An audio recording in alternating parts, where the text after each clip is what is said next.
بسم اللہ الرحمن الرحیم۔ یہ 21ویں شب کو سورہ یونس کی چند آیات کا جو درس ہوا تھا اسی کا یہ تسلسل ہے۔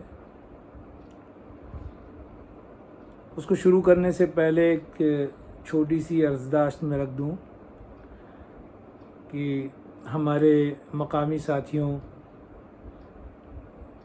کا یہ غصہ بجا ہو سکتا ہے کہ انہوں نے لاک ڈاؤن کے بعد سے ہی مسلسل مجھ سے تقاضا کیا تھا کہ میں اس طرح سے اپنی ویڈیو کلپ بنا کر انہیں بھیجوں، مگر باوجود میں منع کرتا رہا۔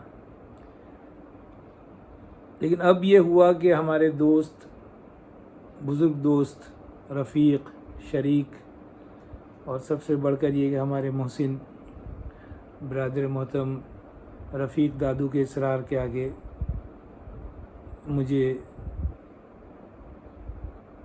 سپر انداز ہونا پڑا۔ اب چونکہ یہ چیز چل پڑی ہے تو انشاءاللہ مقامی لوگوں کو بھی فائدہ ہوگا، لیکن بہرحال ان سے میں معذرت خواہ ہوں۔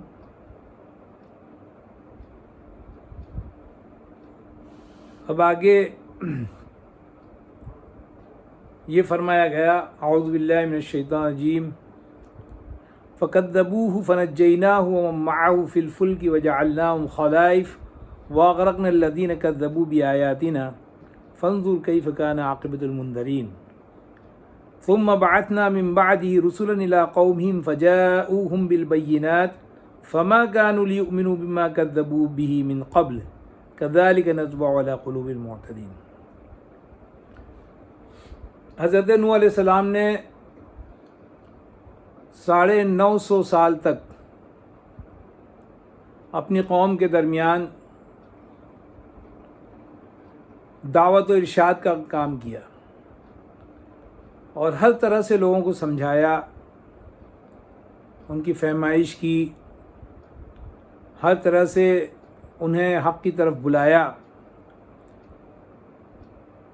لیکن ان کی ایک ہی رٹ تھی، فَكَذَّبُوهُ۔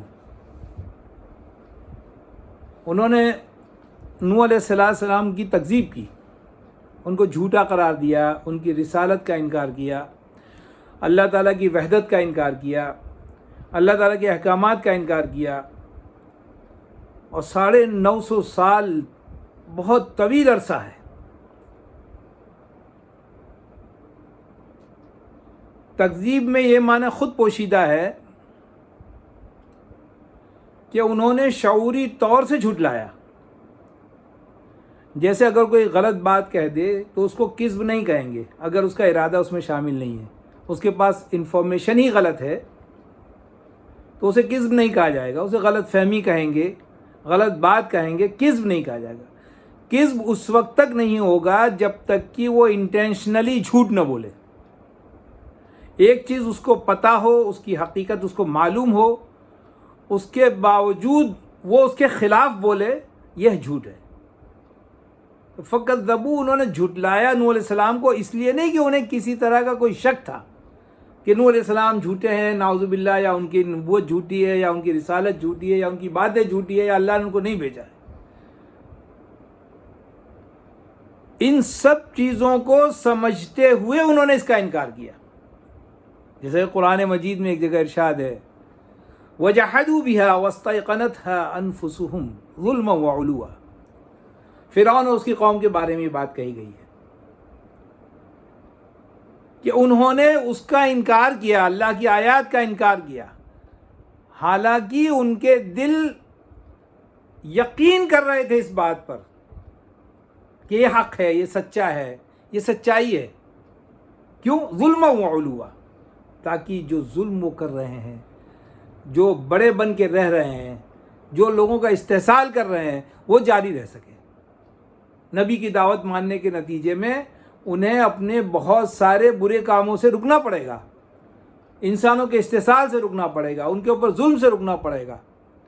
اس وجہ سے وہ ان کا انکار کرتے ہیں۔ تو جب انہوں نے ان کا انکار کیا تو اللہ نے ان کو نجات دی، نوح علیہ السلام کو اور ومن معہ جو ان کے ساتھ تھے، فی الفلک کشتی میں۔ یہ بھی تفصیل سے قرآن مجید میں بیان ہوا ہے، آپ مختلف جگہ اس کو دیکھ سکتے ہیں کہ کس طرح سے اللہ تعالیٰ نے ان کو نوح علیہ السلام کو آخر میں حکم دیا کہ کشتی بناؤ، اور اس کی خود رہنمائی کی، کیسی کشتی بناؤ، کتنی بڑی بناؤ۔ لوگوں نے اس کا مذاق بھی اڑایا، بہرحال وہ کشتی بنی، اس میں اللہ کے حکم سے انہوں نے ہر چیز کے دو دو جوڑے جو ہے اللہ پاک کے حکم سے سوار کیے۔ تو ایسا محسوس ہوتا ہے کہ اس وقت جو موجود دنیا تھی اس پوری دنیا کو اللہ تعالیٰ نے غرق کر دیا، اس میں جو جانور تھے، جاندار تھے، انسان تھے، سب سمیت غرق کر دیا۔ تو قرآن یہاں بتا رہا ہے کہ ہم نے ان کو کشتی میں بچا لیا، کشتی میں بٹھا کر کے ان کی کشتی پار لگا دی، اور انہی کو خلائف بنایا، زمین کا وارث بنایا، ان کی نسلیں آگے چلی۔ اور وہ جو لوگ جھوٹے تھے، جنہوں نے ہماری آیت کا انکار کیا تھا، ہم نے ان کو ڈبو دیا۔ اس میں بھی ایک بہت عبرتناک بات یہ آتی ہے کہ جب یہ کوئی باڑھ نہیں آئی تھی، زمین سے پانی ابلنے لگا، فارت تنور، جہاں آگ لگائی جاتی، جہاں روٹی پکائی جاتی، وہاں سے پانی ابلنے لگا اور ہر طرف پانی پانی ہو گیا۔ تو حضرت نوح علیہ السلام نے اپنے ایک بیٹے سے کہا کہ کشتی پر آ جاؤ، تو اس نے کہا سآوی الی جبل یعصمنی من الماء، میں پہاڑ پر چڑھ جاؤں گا جو مجھے پانی سے بچا لے گا، باڑھ سے بچا لے گا۔ تو نوح علیہ السلام کا لا عاصم اليوم، آج اللہ کے علاوہ کوئی کسی کو بچا نہیں سکتا، چنانچہ وہ بھی غرق ہوا۔ اتنا زبردست طوفان آیا تھا۔ تو دیکھو جن کو ڈرایا جاتا ہے ان کا انجام کیسے ہوتا ہے۔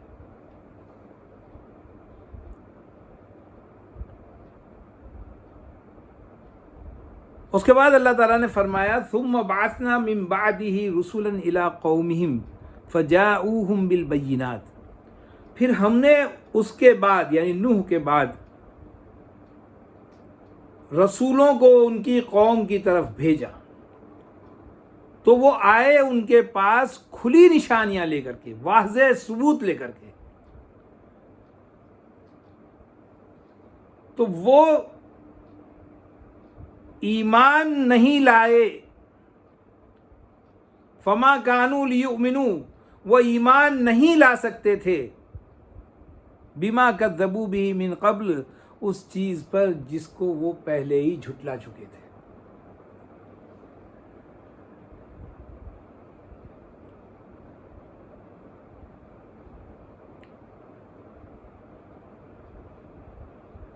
مولانا مودودی رحمۃ اللہ نے اس کا ترجمہ کیا ہے، مگر جس چیز کو انہوں نے پہلے جھٹلا دیا تھا اسے پھر مان کر نہ دیا۔ اس طرح ہم حد سے گزر جانے والوں کے دلوں پر مہر لگا دیتے ہیں۔ اس کے بعد حضرت موسیٰ علیہ السلام کا قصہ شروع ہے۔ گویا پہلے نبی حضرت نوح علیہ السلام سے لے کر حضرت موسیٰ علیہ السلام تک جتنے انبیاء ہیں، اس کو یہاں اللہ تعالیٰ نے سمپ کر دیا ہے۔ فرمایا کہ اس کے بعد ہم نے ہر قوم کے پاس اس کے رسولوں کو بھیجا، اور وہ ان کے پاس کھلی کھلی نشانیاں لے کر کے آئے، لیکن جس چیز کو وہ لوگ پہلے جھٹلا چکے تھے اس پر وہ کیسے ایمان لے آتے۔ اسی طرح اللہ تعالیٰ نے سورہ اعراف میں یہ بات فرمائی ہے، تلک القرى نقص علیک من انبائها وَلَقَدْ جَاءَتْهُمْ رُسُلٌ بِالْبَيِّنَاتِ فَمَا كَانُوا لِيُؤْمِنُوا بِمَا كَذَّبُوا مِنْ قَبْلُ كَذَلِكَ نَطْبَعُ عَلَىٰ قُلُوبِ الْكَافِرِينَ۔ یہ وہ بستیاں ہیں جس کے قصے ہم تم کو سناتے ہیں، اور ان کے پاس ان کے رسول کھلی کھلی نشانیاں لے کر کے آئے تھے، لیکن وہ جس چیز کا پہلے انکار کر چکے تھے اس پر وہ کیسے ایمان لا سکتے تھے۔ اس طرح سے اللہ تعالیٰ، اس طرح سے ہم نے ان کافروں کے دل پر مہر لگا دی۔ اب یہاں سمجھنے کی بات یہ ہے کہ اللہ تعالیٰ نے نوح علیہ السلام کو بھیجا، ان کو جھٹلایا گیا، اس کے بعد ان کے رسولوں کو بھیجا، ان کو جھٹلایا گیا، وہ سب کے سب واضح نشانیاں لے کر کے آئے تھے۔ لیکن اللہ تعالیٰ یہاں فرما رہے ہیں کہ جس چیز کو انہوں نے پہلے جھٹلا دیا تھا اس پر وہ کیسے ہی مان لے آتے۔ اس چیز کو سمجھنا بہت ضروری ہے۔ یہاں اللہ تعالیٰ نے انسانی زندگی کی ایک بڑی حقیقت، انسانی نفسیات کی ایک بڑی حقیقت کو واشگاف کیا ہے، انسانی تاریخ کے بڑے پہلو کو جو ہے بتایا، انسانی فطرت کے ایک اہم پہلو کو اجاگر کیا ہے، جس کو سمجھے بغیر ایک دائی پورے طور سے دعوت کا ایسا منصوبہ نہیں بنا سکتا جو اس کو کارگر نتائج دے سکے۔ کیا مطلب ہے اس کا؟ کہ جس چیز کو پہلے وہ جھٹلا چکے تھے اس پر ایمان نہیں لائے۔ نوح کی قوم نے جھٹلایا، لیکن نوح کے بعد ہود کی قوم کے پاس، قوم عاد کے پاس ہود علیہ السلام جو چیز لے کے آئے تھے اس کو انہوں نے ان کے آنے کے بعد جھٹلایا۔ قرآن یہ کیوں کہہ رہا ہے کہ جس کو وہ پہلے جھٹلا چکے تھے اس کے بعد میں؟ نوح کی قوم تو تباہ ہو گئی تھی، اس میں جو جھٹلانے والے تھے وہ تو تباہ ہو گئے تھے، اور یہ نوح کی اولاد میں سے ہی قوم عاد تھی۔ قوم عاد نے اپنے نبی کو جھٹلایا ہے نوح علیہ السلام کی قوم کے بعد، قوم سمود نے جھٹلایا ہے عاد کے بعد، قوم لوط نے جھٹلایا ہے سمود کے بعد، قوم ابراہیم نے جھٹلایا ان سب قوموں کے بعد۔ اسی طرح کہ اللہ کے رسول صلی اللہ علیہ وسلم کو جھٹلایا انہوں نے اس سے پہلے کے لوگوں کے بعد، جیسے کہ اللہ تعالیٰ نے فرمایا ہے وَكَذَلِكَ كَذَّبَ الَّذِينَ مِن قَبْلِهِمْ حَتَّى ذَاقُوا بَأْسَنَا۔ اسی طرح ان سے پہلے جو لوگ تھے انہوں نے ہمیں جھٹلایا، یہاں تک کہ انہوں نے ہماری طاقت کا مزہ چکھا، ہمارے عذاب کا مزہ چکھا۔ تو اللہ تعالیٰ یہاں یہ کیوں کہہ رہا ہے کہ جو چیز پہلے جھٹلا چکے تھے اس پر کیسے ایمان لا سکتے؟ اس بات کو سمجھنے سے یہ اندازہ ہو جائے گا کہ دعوت کس انداز میں پیش کی جائے، اس کے کن نتائج کو سامنے رکھا جائے، اور ان نتائج کی بنیاد پر کیسے آگے کی پلاننگ کی جائے۔ اس آیت کا مطلب جو سمجھ میں آتا ہے وہ یہ ہے کہ نوح علیہ السلام کی قوم نے جو جھٹلایا، یا عاد نے جو جھٹلایا، یا سمود نے جو جھٹلایا، یا قوم لوط نے جو جھٹلایا، یا قوم ابراہیم نے جھٹلایا، ان سب کو جھٹلانے والے انسان تھے۔ جس طرح شروع سے لے کر بعد تک انسانوں کی ایناٹومی ایک ہی ہے، ان کے بدن کے اعضاء ایک ہی ہیں، ان کے لیے مفید و مضر چیزیں ایک ہی ہیں۔ اس زمانے میں بھی انسان کے پیٹ میں گیہوں ہضم ہوتا تھا، آج بھی انسان کے پیٹ میں گیہوں ہضم ہوتا ہے۔ اس زمانے کا انسان بھی لوہا ہضم نہیں کر سکتا تھا، آج کے زمانے کا بھی انسان لوہا ہضم نہیں کر سکتا۔ اس زمانے میں بھی جو سچائی تھی آج بھی وہ سچائی ہے، اس زمانے میں بھی جو جھوٹ تھا آج بھی وہ جھوٹ ہے۔ نہ انسان بدلا ہے، نہ انسان کی فطرت بدلی ہے، نہ انسان کا بدن بدلا ہے، تھوڑی بہت سائز بدل گئی ہے، لیکن انسان کی سوچ، اس کی فطرت، اس کے اندر کے عوامل سب کے سب ایسے کے ایسے ہی ہیں۔ تو نوح کی قوم نے جس وجہ سے نوح کا انکار کیا، محمد صلی اللہ علیہ وسلم کی قوم بھی اسی وجہ سے ان کا انکار کر رہی ہے۔ انہوں نے کفر کیا، انہوں نے زیادتی کی، انہوں نے ظلم کیا، انہوں نے جھٹلایا، انہوں نے بھی جھٹلایا، انہوں نے بھی ظلم کیا، انہوں نے بھی یہ نبی ان کے درمیان سے ہی آیا تھا، ان کی زبان میں ہی بات کر رہا تھا۔ اس چیز سے پتہ چلتا ہے کہ انسان جب اس کو اللہ اقتدار دیتا ہے تو وہ اعتدا کرتا ہے، اس کو مال دیتا ہے تو اس کے اندر غرور آ جاتا ہے، اس کو اپنے جیسے کچھ لوگوں پر اقتدار دیتا ہے تو وہ سمجھتا ہے میں خدا ہو گیا ہوں۔ پھر وہ یہ چاہتا ہے کہ اس کی من مرضی چلے، وہ جیسا چاہے قانون بنائے، وہ جیسی چاہے لوگوں کو ہدایت دے۔ اور جب اس طرح کی ہدایت لوگوں تک وہ جو ہدایت وہ دیتا ہے اس ہدایت کو جب کوئی کاؤنٹر کرتا ہے تو بجائے یہ دیکھنے کے کہ سچائی کیا ہے اور غلط کیا ہے، اس کا دل ابل پڑتا ہے، اس کو فوراً یہ محسوس ہونے لگتا ہے کہ یہ میرے اقتدار کے خلاف ڈنکا بجا رہا ہے۔ موسیٰ علیہ السلام سے کیا، موسیٰ علیہ السلام نے جب پہلی بار دعوت دی فرعون کے دربار میں جا کر کے، تو اس کا جو ریئیکشن ہوا وہ کیا تھا؟ ان ھذان لساحران یریدان ان یخرجاکم من ارضکم ویذھبا بطریقتکم المثلی، یہ دونوں جادوگر ہیں، یہ چاہتے ہیں کہ اپنے جادو کے زور سے تمہیں اس جگہ سے نکال دیں، تمہیں تمہارے ملک سے بے دخل کر دیں۔ اسی طرح دوسری جگہ کہ تم ہمارے اوپر اپنی بڑائی چاہتے ہو، ہمارے اوپر اقتدار قائم کرنا چاہتے ہو۔ یہی چیز عربوں کے پیٹ میں گھوسے کی طرح لگی کہ اتقوا اللہ واطیعون کی جو دعوت ہے، اللہ سے ڈرو اور میری پیروی کرو، تو اس میں تو ہماری جو پراچین سنسکرتی ہے وہ بہہ جائے گی، ہم انسانوں کو غلام نہیں بنا سکیں گے، ان کی چیزوں پر اپنی جارحداری نہیں قائم کر سکیں گے، ان کے مال کو لوٹ نہیں سکیں گے، ہم سود کا کاروبار بازار نہیں کر سکیں گے، ہم شراب کو عام نہیں کر سکیں گے، ہم زناکاری کو اس پر روک ٹوک زناکاری کو ختم کرنا پڑے گا، ہماری آزادیاں چھین جائیں گی۔ وہ آزادیاں کس کے لیے آزادی؟ وہ ظالموں کی آزادی ہے، مظلوم تو اس میں جکڑ جاتا ہے۔ وَيَضَعُ عَنْهُمْ إِصْرَهُمْ وَالْأَغْلَالَ الَّتِي كَانَتْ عَلَيْهِمْ، نبی کا جو اہم کام ہے وہ یہی ہے کہ ان کے اوپر جو جوئے لگائے ہوئے ہیں، ان کے اوپر جو بوجھ ہے ان کو ہٹائے۔ سود کا بوجھ غریب کے اوپر ہوتا ہے،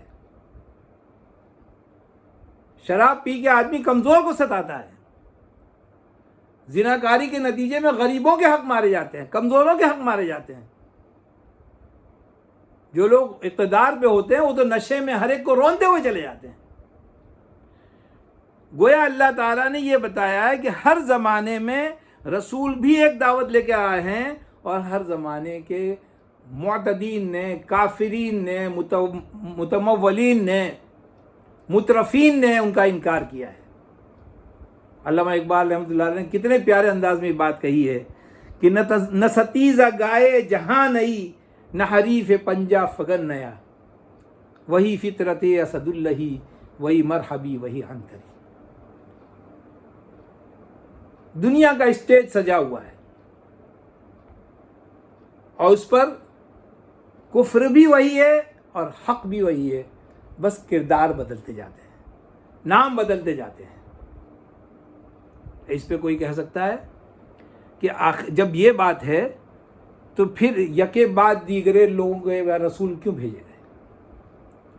ہر قوم میں جب معلوم تھا کہ جھٹلائیں گے، وہ جب معلوم تھا کہ عذاب سے ان کو تباہ کرنا پڑے گا، تو اللہ تعالیٰ نے لوگوں کو کہ جزا و سزا کا فیصلہ اپنے علم کے مطابق نہیں، ان کے کرتوت کے مطابق کیا ہے۔ اللہ تعالیٰ اس کا جواب دیتے ہوئے بہت ہی پیارے انداز میں اللہ تعالیٰ نے یہ بات بتائی ہے۔ سورہ طٰہٰ میں آیت نمبر 134، وَلَوْ أَنَّا أَهْلَكْنَاهُمْ بِعَذَابٍ مِّن قَبْلِهِ لَقَالُوا رَبَّنَا لَوْلَا أَرْسَلْتَ إِلَيْنَا رَسُولًا۔ جب ہم کسی قوم کے پاس نبی بھیجتے ہیں، رسول بھیجتے ہیں، تو عام طور سے اس وقت حالت یہی ہوتی ہے کہ وہ برائیوں کے، ظلم کے بالکل چرم پہ ہوتے ہیں، اور اس بات کے حقدار ہوتے ہیں کہ ان کی برائیوں کے نتیجے میں ان کو تباہ و برباد کر دیا جائے۔ اللہ کہتا ہے اگر ہم نے ان کے کرتوتوں کی وجہ سے ان کو پکڑ لیا ہوتا اور ان کے پاس رسول نہ بھیجا ہوتا تو پھر یہ معصوم بن جاتے۔ اگر ہم نے پہلے ان کو عذاب سے تو پھر یہ معصوم بن جاتے۔ لولا ارسلت الینا رسولا، اے اللہ تو نے کیوں ہمارے پاس رسول نہیں بھیجے؟ آپ رسول بھیجتے تھے، ہم ان کی بات مان لیتے، ہماری سمجھ میں آ جاتی۔ جیسے عرب کہتے تھے کہ انما انزل الکتاب علی طائفتین من قبلنا وان كنا عن دراستهم لغافلین، اگر ہم نے کتاب تمہارے پاس نہ بھیجی ہوتی، کہتے ہم سے پہلے 2 گروہوں پر کتاب آئی تھی اور ہمیں تو پتہ ہی نہیں تھا، ہماری زبان میں نہیں تھی، پتہ نہیں کیا لکھا تھا اس میں. او تقول لو ان انزل علینا الکتاب لکنا اہدی منہم، یا پھر تم یہ کہتے، بڑا مارتے، کہ اگر وہ کتاب ہمارے پاس آتی تو ہم ان سے بھی زیادہ ہدایت یافتہ ہو کر کے دکھاتے. تو کیا ہوا؟ آئی کتاب، ان کی زبان میں آئی، ایسی بلیغ زبان میں کہ وہ آج تک 14 صدیوں تک کوئی اس کے مقابل میں ایک آیت نہیں پیش کر سکا. کتنے لوگ ایمان لے کے آئے؟ قرآن نے کہا ہے وما اکثر الناس ولو حرصت بمؤمنین. اے نبی، سورہ یوسف میں ہے، اے نبی آپ کی دلی خواہش ہو اور آپ اس کے لیے پورا سب کچھ اپنا نچھاور کر دیں، پھر بھی اکثریت ایمان نہیں لانے والی ہے. یہ جو جھوٹ کا بازار گرم ہوتا ہے، یہ جو کفر، جب رسول آتا ہے تو کفر کا غلبہ ہوتا ہے، تو یہ آٹومیٹکلی نہیں ہوتا. کفر اپنے سارے نظام کو قوت اور طاقت کے بل پہ نافذ کرتا ہے، چوائس نہیں ہوتی ہے. کسی ملک کو ورلڈ بینک قرض دیتا ہے. ایک واقعہ یاد آ رہا ہے مجھے، پاکستان کے جماعت اسلامی کے امیر سے کسی انٹرویو لینے والے نے پوچھا کہ آپ کو جو ورلڈ بینک سے قرض ملنے والا تھا فلاں معاملے میں، تو اس کا کیا ہوا؟ تو کیا وہ رد ہو گیا؟ کہ کیوں رد ہو گیا؟ کہ انہوں نے ہم سے کہا تھا کہ بھئی وہ کچھ مخصوص قسم کی عورتوں کی تصویریں ہولڈنگ لگانے کو کہا تھا، تم نے کیوں نہیں لگائی؟ تو کہ وہ تو ہم نہیں لگا سکتے، وہ تو ہمارے دین کے خلاف ہیں. تو کہ پھر ہم آپ کو قرض بھی نہیں دے سکتے یا مدد بھی نہیں دے سکتے. قرض دے کر کے یہ سود بھی وصول کرتے ہیں اور اپنی اقدار کو بھی نافذ کرتے ہیں. بھولے ہیں وہ لوگ جو یہ سمجھتے ہیں کہ کفر کا غلبہ ہوگا، اس کے انسٹیٹیوشن زندہ ہوں گے، وہ اس کو نفاذ کر رہے ہوں گے، اور ہم محض تبلیغ و دعوت کے ذریعے، افہام و تفہیم کے ذریعے پوری دنیا کو مسلمان کر لیں گے.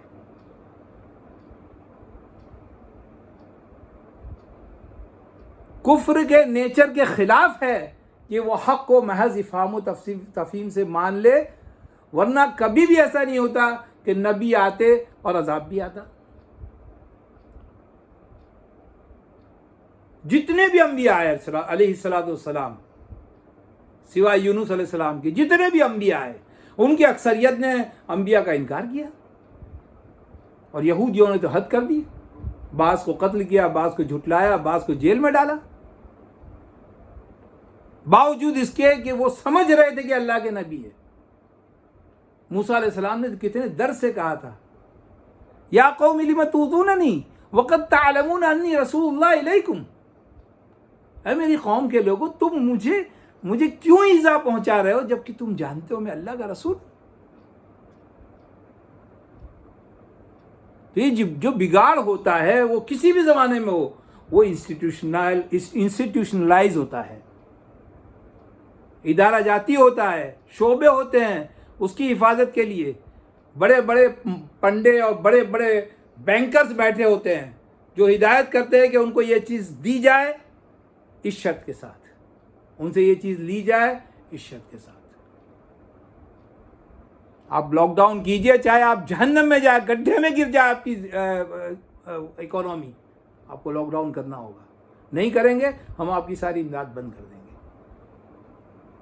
پہلے ہی قلاش کیا ہوا ہے، اب اور قلاش کر دیا تاکہ دانے دانے کو انسان محتاج ہو جائے، اور پھر انسان جو کچھ اس کو کہا جائے ان کے ڈکٹیٹ کو لینے کو تیار ہو جائے. یہ جو بل گیٹ بڑی کر و فر سے کہتا ہے کہ ہم ایسی ویکسین ایجاد کریں گے جس سے وہ جین نکل جائے جو اللہ کی راہ میں لوگوں کو قربان ہونے کا جذبہ دیتی ہے، یہ بیوقوف بنا رہا ہے. ایسی کوئی جین نہیں ہوتی ہے.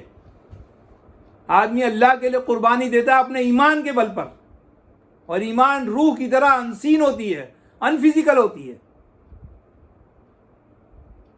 ایسی کوئی جین وین نہیں بنا رہے ہیں. یہ سود کے ذریعے سے، ظلم کے ذریعے سے، اس طرح کی مختلف بیماریوں کی آڑ میں پوری دنیا کو کنگال کر رہے ہیں، قلاش کر رہے ہیں. جو انہوں نے افریقہ میں کھیل کھیلا ہے، جو انہوں نے ساؤتھ امریکہ میں کھیل کھیلا ہے، جو انہوں نے ویسٹ انڈیز میں کھیل کھیلا ہے، جو انہوں نے دنیا بھر کے غریب ملکوں میں کھیل کھیلا ہے، اس کھیل کو یہ بڑے پیمانے پر اور کھول کر پوری دنیا کے اندر کھیلنا چاہتے ہیں. یہ شروع سے ان کی فطرت رہی ہے. دانے دانے کے لیے محتاج کر دو تاکہ جب ہم ایک روٹی دے تو ہمارے آگے عزت دریز ہو. بعض لوگ جو باطل کے ٹکڑوں پہ پلتے ہیں وہ آج یہ سمجھانے کی کوشش کر رہے ہیں کہ آج کا شرک پہلے والا شرک نہیں ہے. قرآن کہتا ہے انما المشرکون نجس، مشرک نجس ہے، ناپاک ہے. فلا یقربوا المسجد الحرام بعد عامهم هذا، تو وہ مسجد حرام کے قریب نہ آئے اس سال کے بعد. وہ کہتے ہیں یہ اس زمانے کے لیے مشرکوں کے لیے تھا. عالم دین ہے، دیوبند سے فارغ ہیں، قاسمی ہیں، دہلی کی ایک پریسٹیجس یونیورسٹی میں اسلامک اسٹڈیز کے پروفیسر ہیں، لیکن فرماتے ہیں کہ آج کے مشرکوں کو خانہ کعبہ میں داخلے کی اجازت دی جائے، کیونکہ وہ جسمانی طور سے صاف ستھرے ہیں.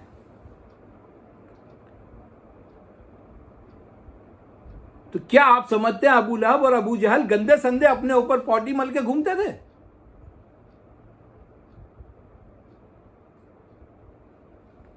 حضرت صہیب رضی اللہ تعالیٰ عنہ کے بارے میں آتا ہے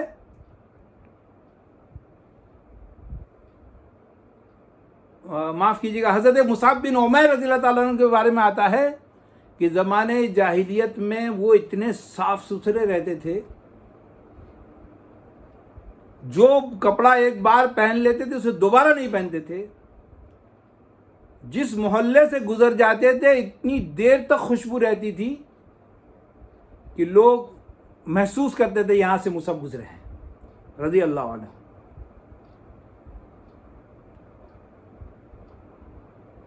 جب اندھا دھن پیسہ آتا ہے، جب لوگوں کی لوٹ کے ذریعے اپنے گھروں کو بھرا جاتا ہے، تو ایسی ایسی عیاشیاں ہوتی ہیں. ہم تو 3,000 روپے کا کرتا سن کے ہماری آنکھیں پھیل جائیں، اور ان کے جو ہے 3-3 لاکھ کے سوٹ بنتے ہیں. ہم 5,000 کی گھڑی اپنے بچوں کو دلانے سے پہلے 10 بار سوچیں، وہاں گھڑیاں بھی 50-50 لاکھ 1 کروڑ کی آتی ہیں. صفائی ستھرائی کا تعلق جسمانی اور مادی اس سے نہیں ہوتا ہے. ایک مسلمان ایک بالٹی میں نہا کے پاک ہو جاتا ہے، اور ایک غیر مسلم 10 بالٹیوں سے بھرے ٹب میں نہا کے بھی ناپاک نکلتا ہے.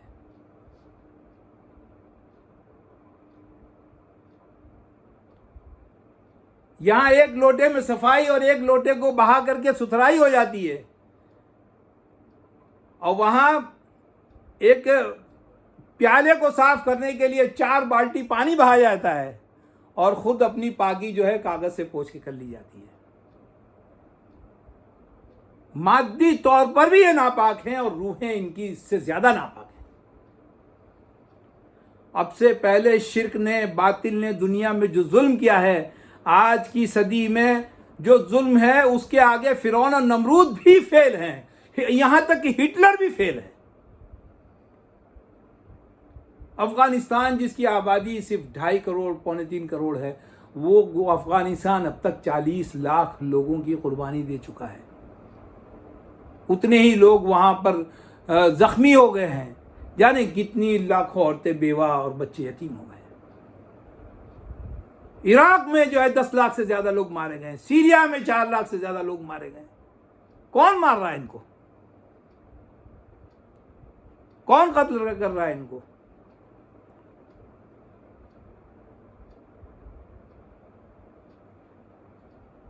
وقت کم ہے، ورنہ میں آپ کو ایسی مثالیں دیتا کہ خود شرک اپنی گندگی کو محسوس کرتا ہے.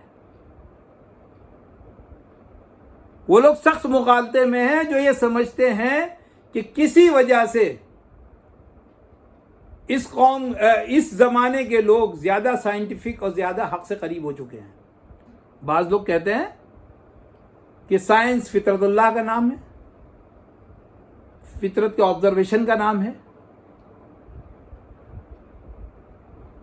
ایک حد تک یہ بات صحیح ہے، لیکن یہ بھی دیکھو کہ اس کا استعمال کون کر رہا ہے۔ سائنس تو ہمیشہ سے رہی ہے، سورج ہر زمانے میں نکلا ہے، سورج ہر زمانے میں ڈوبا ہے، لوگوں نے اس کو آبزرو کیا ہے۔ لیکن جو اللہ والے تھے انہوں نے آبزرو اس طرح کیا کہ سورج جیسی چیز بھی اللہ کی پابند ہے۔ اور دوسری بات یہ سمجھی کہ جو طلوع ہوتا ہے وہ غروب بھی ہوتا ہے اس دنیا میں اللہ کے علاوہ۔ لیکن جو دہریہ تھا اس نے اس زمانے میں بھی کہا وما یہلکنا الا الدہر، یہ جو ٹائم مشین چل رہی ہے اس سے ہم ہلاک ہوتے ہیں، اٹرم پیدا ہو جاتے ہیں، اسی سے ہم ہلاک ہوتے ہیں۔ سائنٹیفک ذہن ہونے کے لیے سائنسداں ہونا ضروری نہیں ہے، یہ بات یاد رکھیے، کیونکہ سائنسداں بھی اپنے آبزرویشن کی بنیاد پر ٹامکٹوئیاں مارتے ہیں۔ ضروری نہیں کہ وہ جو چیز پیش کر دیں وہ الٹیمیٹ فیکٹ ہو، جبکہ اللہ اس کے رسول جو چیز لاتے ہیں وہ الٹیمیٹ فیکٹ ہوتی ہے۔ سائنس نے انسانی آبادی پر لوگ لگانے کی کوشش کی، اس کے کتنے بھیانک نتیجے آئے، انسانیت بوڑھی ہو رہی ہے۔ اس کے مقابلے میں جنہوں نے اللہ تعالیٰ کی فطرت سے کھیلنے کی کوشش نہیں کی، اس کے پاس آج جوانوں کی بھرمار ہے، الحمدللہ۔ بس تھوڑا سا اس کے دل میں ایمان کی چنگاری کوئی ڈال دے تو انشاءاللہ یہ ظلم کو پاش کرنے والی سب سے بڑی قوت بن جائے گی۔ تو یہ بات سمجھنے کی ضرورت ہے کہ فطرت کفر کی بھی وہی ہے اور حق کی بھی وہی ہے۔ یہ جو ظاہری چمک دمک ہے وہ ہر زمانے میں اس زمانے کے لحاظ سے پروپورشنلی ایسی ہی تھی، بلکہ قرآن تو اہل مکہ کے بارے میں کہتا ہے وَمَا بَلَغُوا مِعْشَارَ مَا آتَيْنَاهُمْ۔ اس سے پہلے کی جو قومیں تھیں ان کو جو صلاحیتیں اور جو چیزیں ہم نے ان کو دی تھی اس کا عشر اشیر بھی ان کو نہیں دیا ہے ہم نے۔ انہوں نے پہاڑوں سے کو کاٹ کر گھر بنائے۔ آج سائنس اتنی ترقی کے باوجود پہاڑوں کو کاٹ کے کیا گھر بنا سکتی ہے؟ اور ان کی سائنس اس وقت جتنی معذور تھی آج کی سائنس بھی اتنی ہی معذور ہے۔ ان کی سائنس سورج کو مغرب سے نہیں نکال سکتی تھی، آج کی سائنس بھی سورج کو مغرب سے نہیں نکال سکتی۔ ان کی سائنس مکھی پیدا نہیں کر سکتی تھی، ان کی سائنس بھی مکھی پیدا نہیں کر سکتی ہے۔ ان کی سائنس مردے کو زندہ نہیں کر سکتی تھی، ان کی سائنس بھی مردے کو زندہ نہیں کر سکتی ہے۔ یہ سائنس جو کفر کی بنیاد پر ہے، یہ فطرت کا مطالعہ اس لیے نہیں کرتی ہے کہ اس کے ذریعے اللہ کو پہچانے، بلکہ فطرت کا مطالعہ اس لیے کرتی ہے کہ اس کے ذریعے وہ اللہ تعالیٰ کے ساتھ نعوذ باللہ جنگ کرے۔ اللہ کہتا ہے میں مارتا ہوں بندے کو، وہ کہتا ہے تو جس کو مارے گا ہم اس کو مرنے نہیں دیں گے۔ اللہ تعالیٰ کہتا ہے میں جلاتا ہوں بندے کو کہ تو جس کو جلانا چاہے گا اس کو مار دیں گے۔ دجال کی آمد کے موقع پر یہ چیز اپنی عروج پر ہوگی، انتہا پر ہوگی، لیکن وہ بھی لیمیٹڈ ہی ہوگی۔ اور وہ نیک دل مسلمان جو یہ سمجھتے ہیں کہ سائنس اللہ کی فطرت کو پہچاننے کا ذریعہ ہے، خواہ اس کو کافر استعمال کرے یا مشرک، میں ان کو بتا دینا چاہتا ہوں کہ جدید سائنسی ایجادات دجال کے لیے راہ ہموار کر رہی ہیں، اور دجال کے ذریعے ہی اس کو استعمال کیا جائے گا تاکہ لوگوں کو راستے سے بھٹکایا جائے۔ یہ ہے وہ حقیقت جو اللہ تعالیٰ نے اس ایک آیت کے اندر بند کر دی ہے۔ فما كانوا ليؤمنوا بما كذبوا به من قبل، جس چیز کا یہ پہلے انکار کر چکے تو انہوں نے انکار نہیں کیا، لیکن جو تھے وہ بھی انسانی تھے اور اسی پوزیشن میں تھے۔ جب جب انسان اپنی حد کو پار کرے گا، جب جب انسان اپنے دیے ہوئے اقتدار کا غلط استعمال کرے گا، وہ اس کا نتیجہ وہی نکلے گا۔ 2+2 جیسے اس زمانے میں 4 ہوتا تھا، اس زمانے میں بھی 4 ہی ہوگا۔ حقائق نہیں بدلا کرتے ہیں۔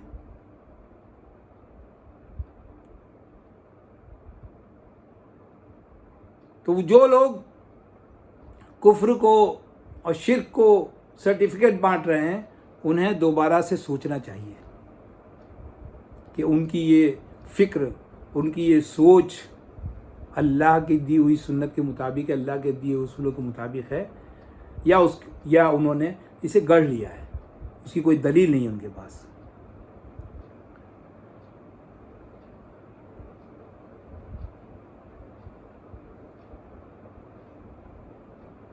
انہی گزارشات پر میں آج کی اس محفل کا اختتام کرتا ہوں۔ اللہ سے تعالیٰ سے دعا ہے کہ وہ حقائق کو قرآن کی روشنی میں سمجھنے اور قرآن ہی کے مطابق اس سے نتائج اخذ کرنے میں ہماری مدد کرے، ہماری رہنمائی کرے، ہمارے دلوں کو باندھ کے رکھے اور کفر کے مقابلے میں ہمیں ایک سیسا پیلا دیوار بنا دے۔ آمین۔